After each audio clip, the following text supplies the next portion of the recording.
Рассматривается дело об установлении отцовства и взыскании алиментов. Райкан Медерова против Ильяса Байматова. Райкан Медерова просит установить отцовство Байматова в отношении ребенка и взыскать алименты. Здравствуйте. Здравствуйте. Здравствуйте. Юстиция Медерова Райкан обратилась в суд с иском об установлении отцовства и взыскании алиментов, который принят производство суда, в связи с чем вы приглашены на беседу. Юстиция, имеются ли у вас дополнительные доказательства для приобщения к делу? Пока не имею. Ответчик, суд вручает вам копию искового заявления и приложенных к нему документов. Вы вправе представить суду письменные возражения и доказательства в обосновании своих возражений. Получите копию искового заявления и приложенных к нему документов, а также распишитесь в их получении.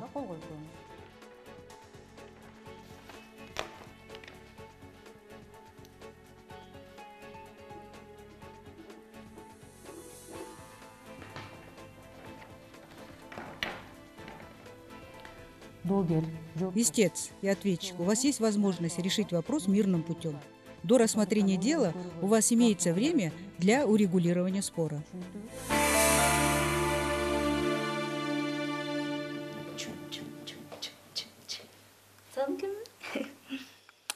Руслан растет крепким и жизнерадостным малышом. Райкан души не чает в сыне и старается дать ему самое лучшее. Но жизнь вносит свои коррективы. Она и думать не могла, что ей когда-то придется нести бремя матери-одиночки.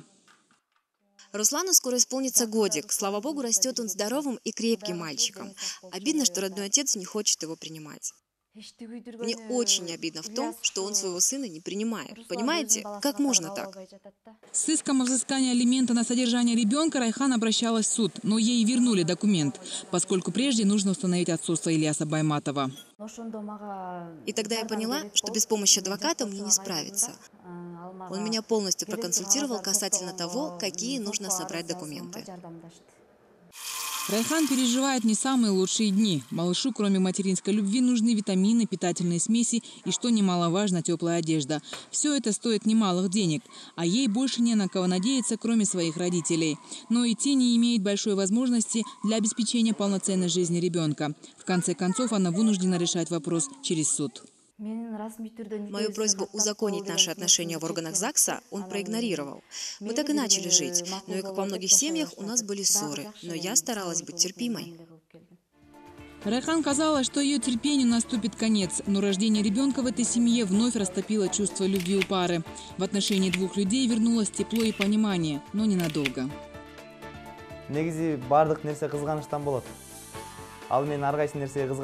Сначала были споры, но они перешли в скандал, и в итоге мы разошлись. Все началось с ревности. Она меня ревновала и после очередной ссоры ушла к своим родителям. Потом вернулась, заявила, что беременна. Но, естественно, у любого мужика появляется чувство сомнения. Сомнение у Ильяса в том, что Руслан не его ребенок, не давало ему покоя. Это привело к тому, что, прожив друг с другом около 3 лет, пара решила окончательно разойтись. Райхан взяла сына и ушла к своим родителям. Она хочет, чтобы Ильяс признал своего сына и платил алименты на его содержание. Слава богу, родители помогают, но я все равно вынуждена обратиться в суд. Пусть он, как отец моего сына, хотя бы алименты выплачивает. Прошу встать, суд идет. Здравствуйте. Присаживайтесь. Судебное заседание объявляется открытым. Слушается дело по иску Медеровой Райкан Жумабековны к Байматову Ильясу Айдаровичу об установлении отцовства и взыскании алиментов. Секретарь, доложите, пожалуйста, о явке участников процесса.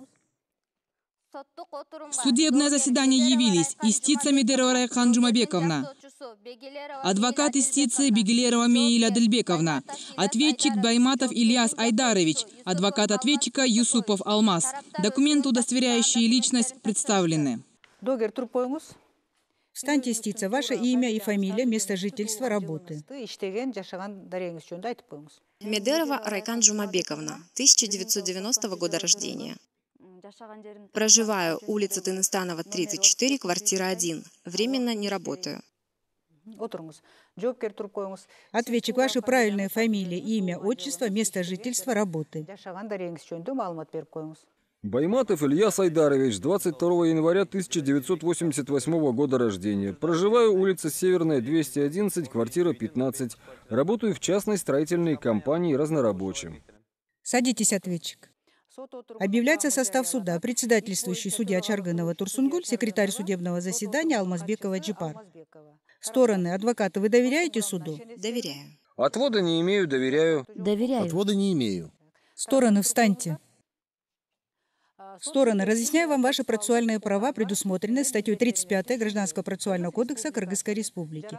Вы имеете право знакомиться с материалами дела, делать из них выписки, снимать копии, заявлять отводы, представлять доказательства, задавать вопросы другим лицам, участвующим в деле, свидетелям, экспертам и специалистам, заявлять ходатайства, давать устные письменные объяснения суду, приводить свои доводы по всем возникающим в ходе судебного процесса вопросам, возражать против ходатайств и доводов других лиц, участвующих в деле, обжаловать судебные акты и пользоваться другими процессуальными правами. Также вы обязаны добросовестно пользоваться всеми принадлежащими процессуальными правами и выполнять свои процессуальные обязанности. Имеется ли у сторон ходатайство?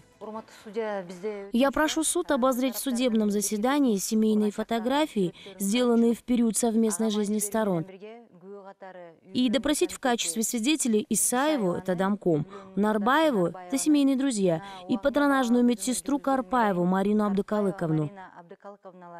Вышеперечисленные свидетели находятся в суде и ждут приглашения.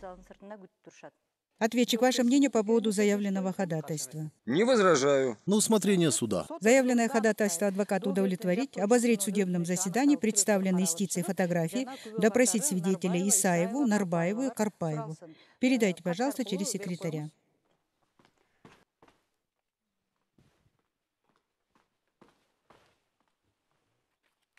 Ответчик, имеется ли у вас ходатайство? Нет, Ваша честь. Хорошо. Оглашайте исковое заявление об установлении отцовства и взыскании алиментов. Юстиция обратилась с иском об установлении отцовства и взыскании алиментов, указывая, что с 14 мая 2012 года по август 2015 года она проживала без регистрации брака с Байматовым Ильясом Айдаровичем и вела с ним совместное хозяйство. 20 марта 2015 года родила сына Руслана. Однако, несмотря на то, что ответчик приходится отцом ребенка, он отказывается подать в органы ЗАГСа заявление об установлении отцовства.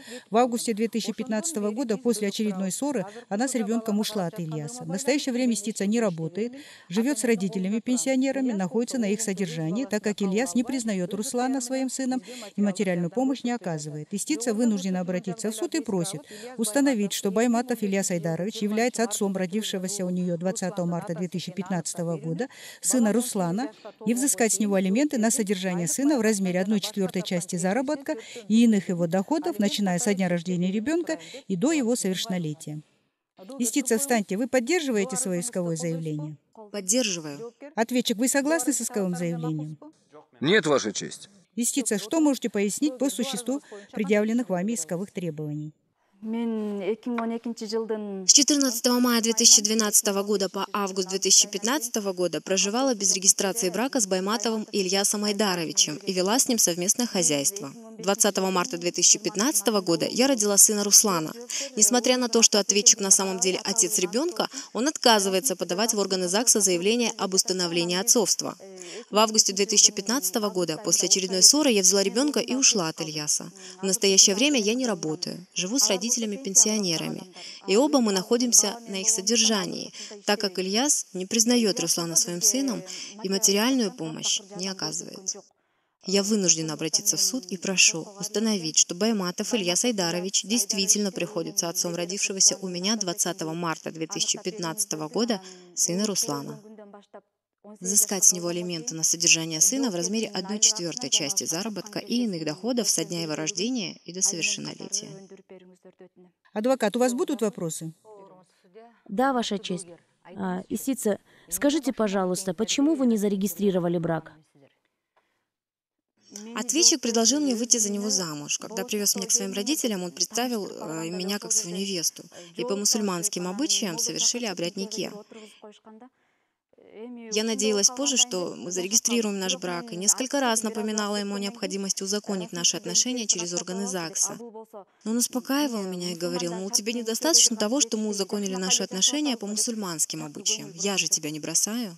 Сколько времени вы прожили с ответчиком и где? Мы почти 3 года жили с Ильясом в его квартире. И он ставил мне в упрек, что мало того, что я живу в его квартире, ем его хлеб, еще и ограничиваю его свободу своим постоянным контролем. Вели ли вы с ответчиком совместное хозяйство? Да, мы с ним жили как муж и жена. У нас была нормальная семья, общее хозяйство. Вместе мы покупали продукты питания, вещи, необходимые для семьи, бытовые предметы. Он давал мне деньги, и я оплачивала на почте коммунальные услуги. Копию квитанций с моими подписями я предоставила суду. Ильяс постоянно давал мне деньги на приобретение одежды, обуви, продуктов. Он купил мне стиральную машину-автомат. Какие у вас взаимоотношения с родителями и родственниками ответчика? Я в хороших взаимоотношениях с его родителями. Когда заболела его мама, я ухаживала за ней, забирала к себе домой вещи родителей для стирки. Мы вместе посещали его и моих родственников. Все они знали меня как его супругу, а ответчика как моего мужа. Скажите, пожалуйста, а как отреагировал ответчик на известие о том, что вы беременны? Он очень обрадовался, заботился обо мне, возил к врачу, когда были проблемы и необходимо было сдать анализы, он делал это. Имеются записи в моей индивидуальной карте беременной. Признавал ли ответчик себя отцом родившегося у вас ребенка? Конечно, ответчик радовался его рождению, всем говорил, что у него родился сын. Отвез меня сам в роддом, потом приезжал, выписывал из роддома. Через 2 месяца после рождения ребенка проводил той для родственников и друзей по поводу рождения сына. Сам подобрал сыну имя – Руслан. Ваша честь, семейные фотографии, которые я передала вам на обозрение, были сделаны при выписке меня и сына из роддома. Это могут подтвердить наши общие друзья Нарбаева и домком Исаева. Адвокат, у вас есть еще вопросы? Нет, Ваша честь. Ответчик, ваши вопросы. Когда я тебе обещал зарегистрировать брак? Я не говорила тебе, что ты обещал зарегистрировать наш брак. Но когда я несколько раз обращалась к тебе с этой просьбой, ты сказал, что достаточно обряда нике, который провел мулла. Я не уверен, что ребенок мой. Ты же уходила из дома и жила у своих родителей. Я не знаю, чем ты там занималась.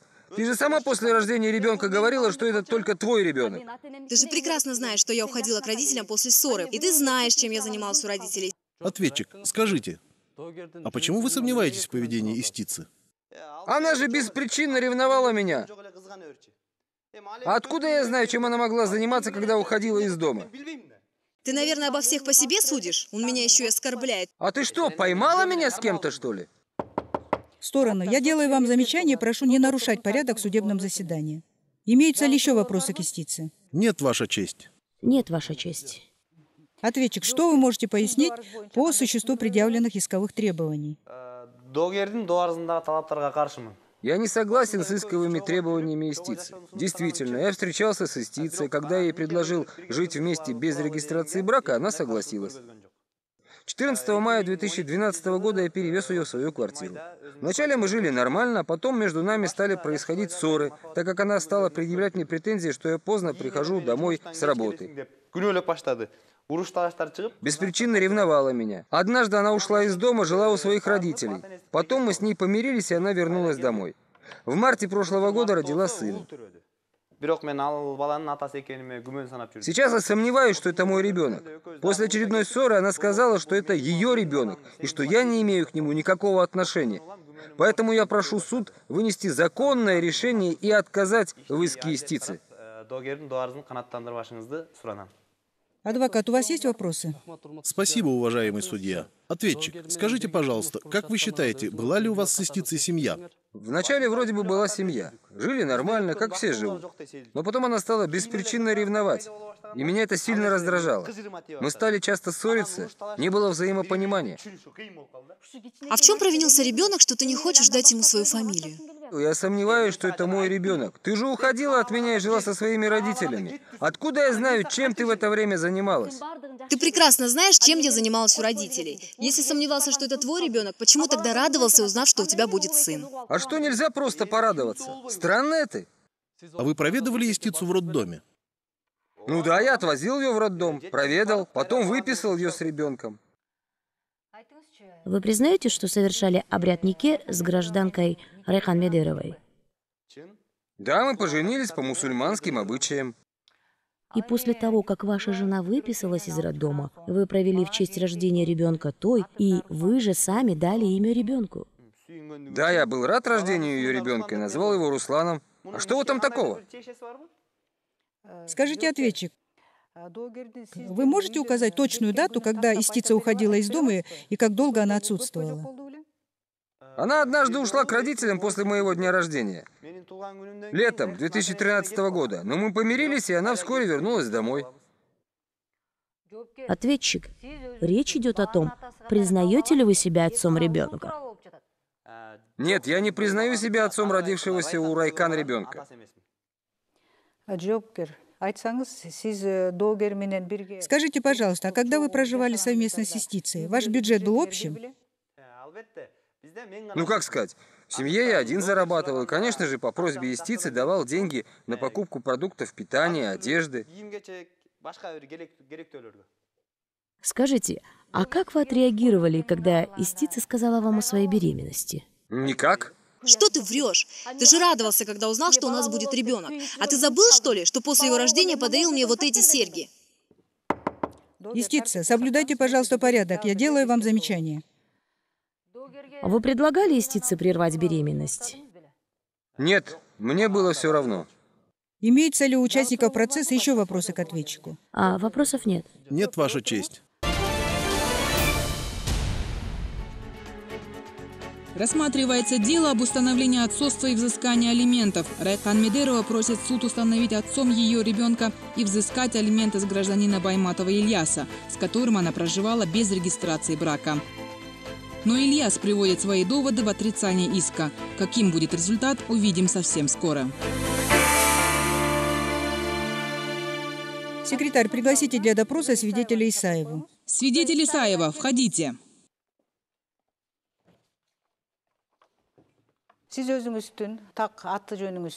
Ваша фамилия, имя, отчество, год рождения, домашний адрес.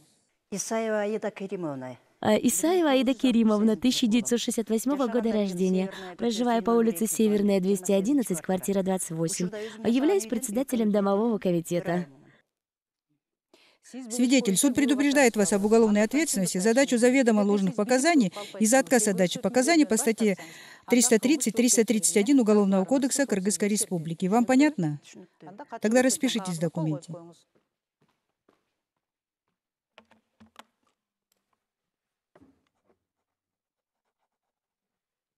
Адвокат, задавайте свои вопросы. А знаете ли вы Медерову и Байматова? О, Таны. Байматов Ильяс. Да, с Байматовым Ильясом живем в одном доме, а в соседних подъездах я являюсь председателем домового комитета. А в 2012 году Ильяс женился на Рае, и они стали проживать вместе в квартире Ильяса.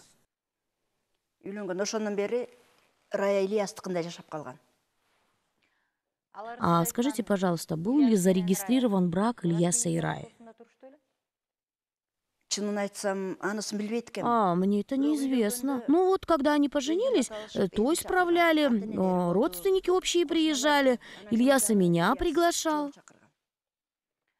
Скажите, было ли у Ильяса с Раей общее хозяйство? Конечно. Ильяс работал, а Рая вела домашнее хозяйство. В поквартирной карточке Рая вписана как супруга. По просьбе Раи я даже выдавала справку с места жительства. Эми мен чөлкөмдө жашагандан кийин кантип бербей коем. А когда у Ильяса и Раи родился ребенок? Весной 2015-го у них родился сын. Ой, какой Ильяс был радостный. Той делали, соседей приглашали. А вот летом узнала, что Рая с ребенком уехала к своим родителям. Вот так. Скажите, пожалуйста, а вам известно, почему она уехала от Ильяса? А причину развода я даже не знаю. Ну и как-то спрашивать было неудобно. Но мне показалось, они жили дружно. Да. Часто видела, как они вместе ездили в гости. Да и сами в гостей встречали. А гуляли вместе с ребенком. Есть ли вопросы у участников процесса? Скажите, а сколько времени истица проживала в квартире ответчика? Они прожили вместе с 2012 по 2015 год. А летом истица уехала к своим родителям. Свидетель, вам известно, что ответчик не считает себя отцом этого ребенка? Как? Не может быть. Он ведь так радовался рождению сына. С удовольствием принимал наши поздравления. Я даже слышала, что сам выбирал имя для сына. Есть ли вопросы у участников процесса? Нет, Ваша честь. Спасибо, свидетель. Можете садиться. Пригласите следующего свидетеля. Нарбаева, пройдите в зал.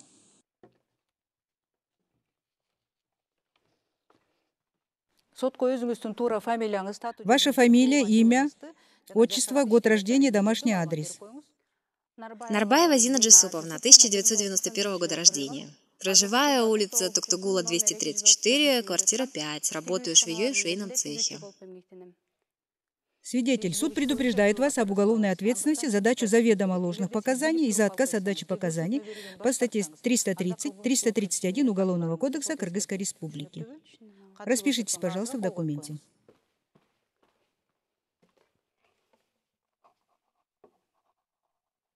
Адвокат истицы, ваши вопросы к свидетелю. Скажите, пожалуйста, как давно вы знаете Райхан Медерову? Медерова Райкан моя подруга. Знаю ее много лет и еще со школы. Весной 2012 года она вышла замуж за Ильяса. А осенью этого же года я вышла замуж, и мы дружили семьями. В прошлом году, в марте, Райка родила мальчика Руслана. Она мне рассказывала, что жили хорошо, Райхан общалась с родственниками Ильяса, и они к ней хорошо относились и вроде как были дружны. В конце лета 2015 года Райкан с ребенком ушла к своим родителям. Я, конечно, поинтересовалась о причинах, но она сказала мне, что у него появилась другая женщина. Скажите, пожалуйста, а Райхан и Ильяс состояли в зарегистрированном браке? Они поженились по мусульманским обычаям. Рая мне говорила, что Ильяс не хочет идти в ЗАГС. Она, конечно же, переживала по этому поводу, так как после рождения ребенка ей пришлось записать малыша на свою фамилию. Скажите, пожалуйста, сколько лет Медерова и Байматов прожили вместе? По-моему, около 3 лет жили.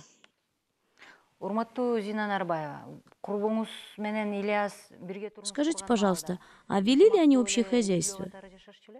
Да, Рая не работала, но она вела домашнее хозяйство, а Ильяс зарабатывал, содержал семью. Он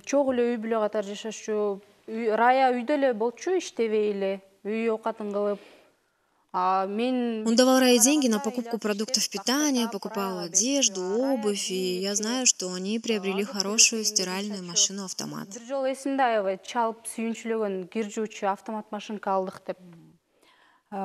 Скажите, как вы думаете, у них была семья? А как же? Это была семья. И, как мне кажется, это была дружная семья. Я часто видела, как они вместе возвращались домой с покупками. Осенью они вдвоем делали заготовку овощей на зиму и хранили в подвале нашего гаража. Хотел ли Байматов рождения ребенка? Был ли он к этому морально готовым? Думаю, что да. Он сам возил жену в роддом, он навещал ее каждый день, выписал с ребенком из роддома. А примерно через месяц он приглашал родственников и друзей на той по поводу рождения сына и сам назвал его именем Руслан. Кстати, у меня сохранились фотографии с этого мероприятия. Ты же в курсе, что до рождения ребенка Рая уезжала от меня и жила у своих родителей? Да, но это же было давно. Вы тогда только начали совместную жизнь. Ты знаешь, почему Рая с ребенком ушла из дома к своим родителям? Рая мне как-то жаловалась, что ты задерживаешься с работы. Иногда не ночуешь дома. Анткени сен Ильяс үйгө кечинде келбейт, кеч келет, жада калса үйгө түнөбөй да калат деп айткан. А мен тескерисинче үй бүлөнү багайын. Но я ее успокаивала, говорила, что ты работаешь, содержишь семью. Но она сказала, что у тебя якобы появилась другая женщина. Вот видите, она внушила себе и другим, что я ей изменяю. А я работал. Жить-то надо было на что-то. Я ведь работал, чтобы нас прокормить. Ты хочешь сказать, что ты один работала, а я бездельничала? Весь дом был на мне. Стирка, готовка, уборка, гости, ребенок, наконец. Я бы посмотрела на тебя, будь ты на моем месте. У вас есть еще вопросы к свидетелю? Нет, Ваша честь. Вопросов не имею. Спасибо, свидетель. Присаживайтесь. Пригласите следующего свидетеля. Свидетель Карпаева, пройдите в зал.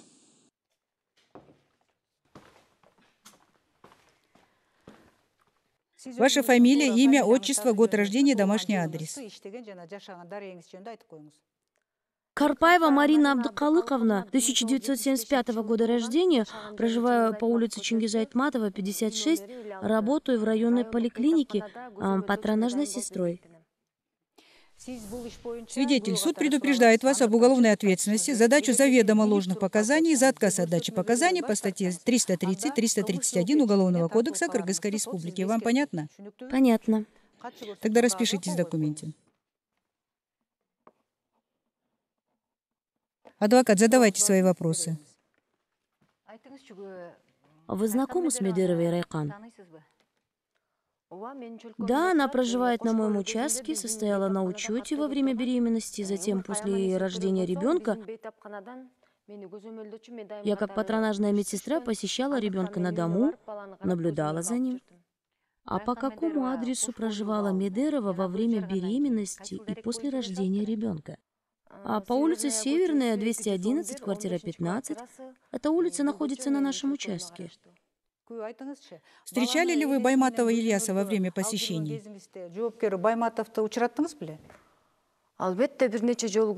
Я видела его несколько раз. Он присутствовал при осмотре ребенка. Интересовался развитием ребенка, состоянием здоровья. Имеются ли у участников вопросы к свидетелю? Нет. Нет, Ваша честь. Суд переходит к исследованию материалов дела. Копия свидетельства о рождении ребенка. Ребенок зарегистрирован по фамилии матери Медеров Руслан. Справка с места жительства истицы, согласно которой она с ребенком проживает в квартире родителей по улице Тыныстанова, 34, квартира 1. Справка с места жительства ответчика. Из нее следует, что истица проживала по месту жительства ответчика по адресу улица Северная, 211, квартира 15, с 2012 по 2015 год.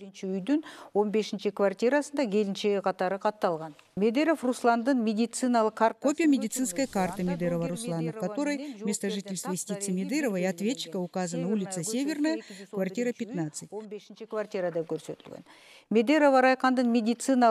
Копия медицинской карты Медерова Райкан. Из данной карты следует, что она встала на учет по беременности 15 сентября 2014 года. Срок беременности 7 недель. Справка об ультразвуковом исследовании Медеровой Райкан. Беременна 7 недель. Квитанция об оплате за пользование коммунальными услугами за ноябрь-декабрь 2012 года, с января по декабрь 2013 года и с января по июль 2014 года.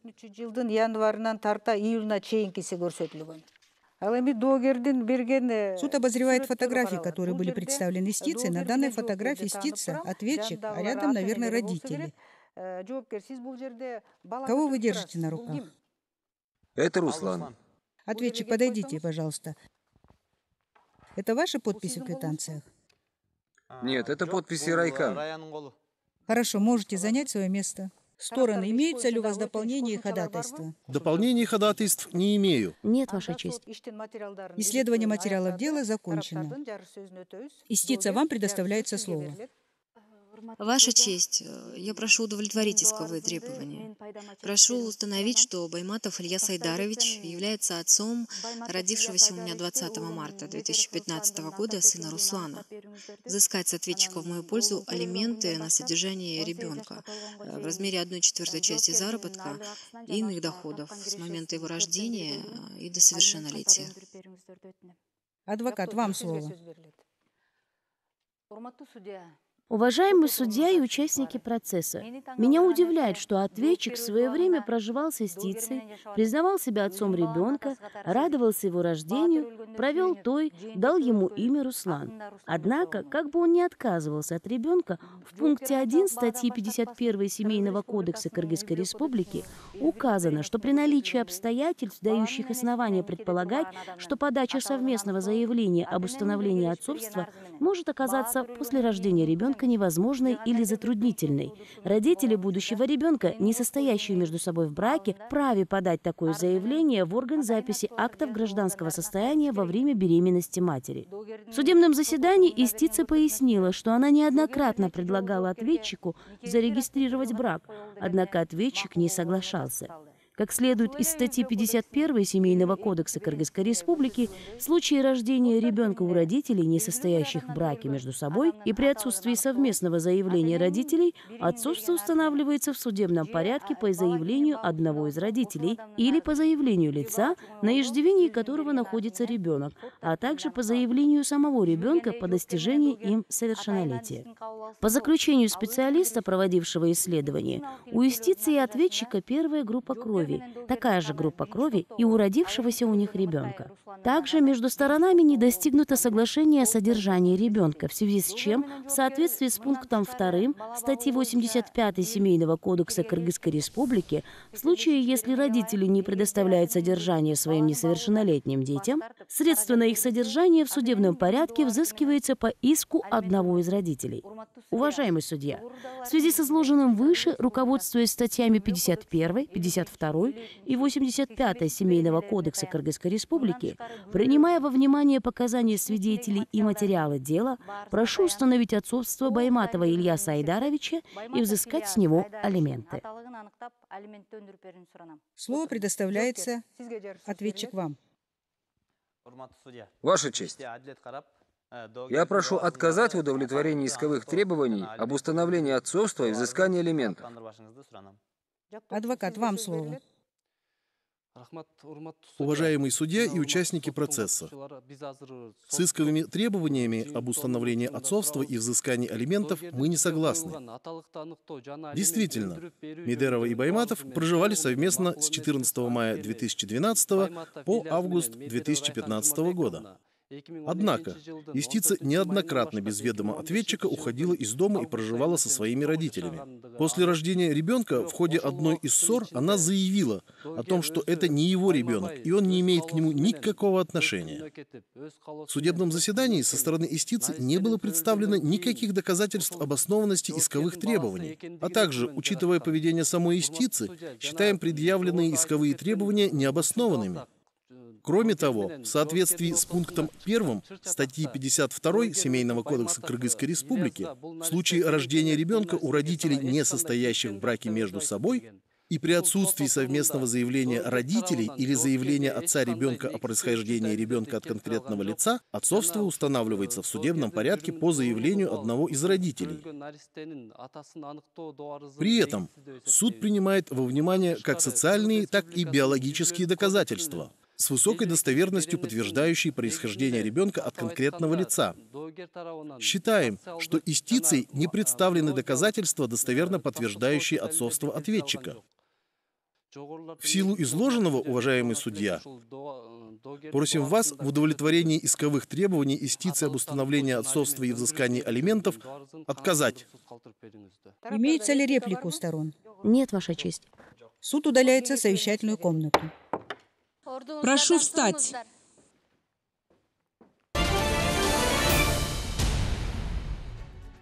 Суд рассматривает дело по иску Медеровой Райхан об установлении отцовства и взысканию алимента. В ходе слушания истица в защиту своих прав привела все возможные доводы и доказательства. В ее пользу также выступили свидетели. Но и ответчик стоит на своем. Чью сторону займет в этом деле закон, узнаем совсем скоро. Прошу встать, суд идет. Оглашается резолютивная часть решения.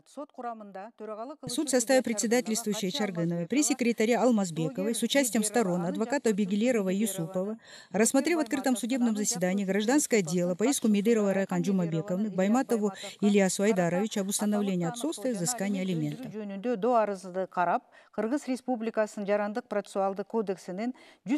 Руководствуясь статьями 197, 201 Гражданского процессуального кодекса Кыргызской Республики, решил: исковые требования Медеровой Райхан удовлетворить, установить, что Байматов Ильяс Айдарович, 22 августа 1988 года рождения, гражданин Кыргызской Республики, является отцом Медерова Руслана, 20 марта 2015 года рождения.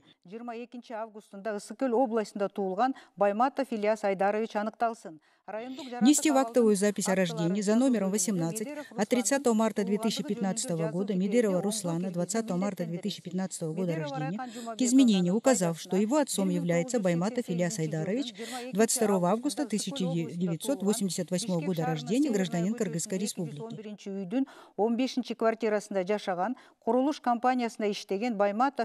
Взыскать с Байматова Ильяса Айдаровича в пользу Медеровой Райхан Джумабековны алименты на содержание сына Руслана, 20 марта 2015 года рождения, в размере 1/4 части всех видов заработка или иного вида его доходов ежемесячно, начиная с 14 февраля 2016 года до совершеннолетия ребенка. Взыскать с Байматова госпошлину в доход государства в размере 3000 сом. Решение может быть обжаловано в течение 30 дней в апелляционном порядке. Решение подписано. Присаживайтесь. Разъясняю решение. Суд пришел к данному решению, основываясь на приведенных в ходе судебного заседания доказательствах. Приведенные истицей доводы были полностью подтверждены необходимыми доказательствами, в том числе показания свидетелей, задокументированные доказательства.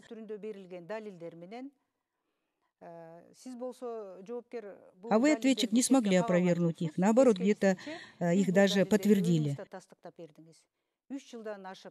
Вы жили с истицей более 3 лет, вели совместное хозяйство, семейный бюджет был общим. При ее беременности помогали, выписали из роддома с ребенком, устроили семейное торжество в честь рождения ребенка.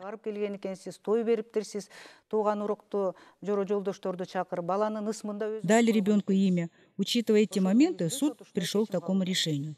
Что касается вас, истица, если бы вы в самом начале супружеской жизни с ответчиком официально зарегистрировали ваш брак, не было бы таких проблем. В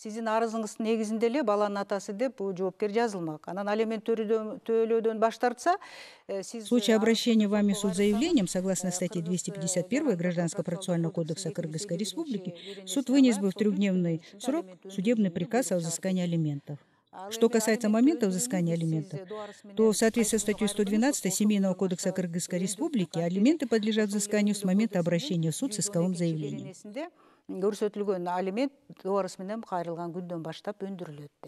Вам понятно содержание решения?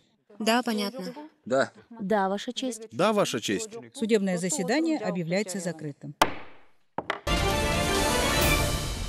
Ильяс всем ходил, рассказывал, что это не его ребенок, и мне из этого было ужасно стыдно.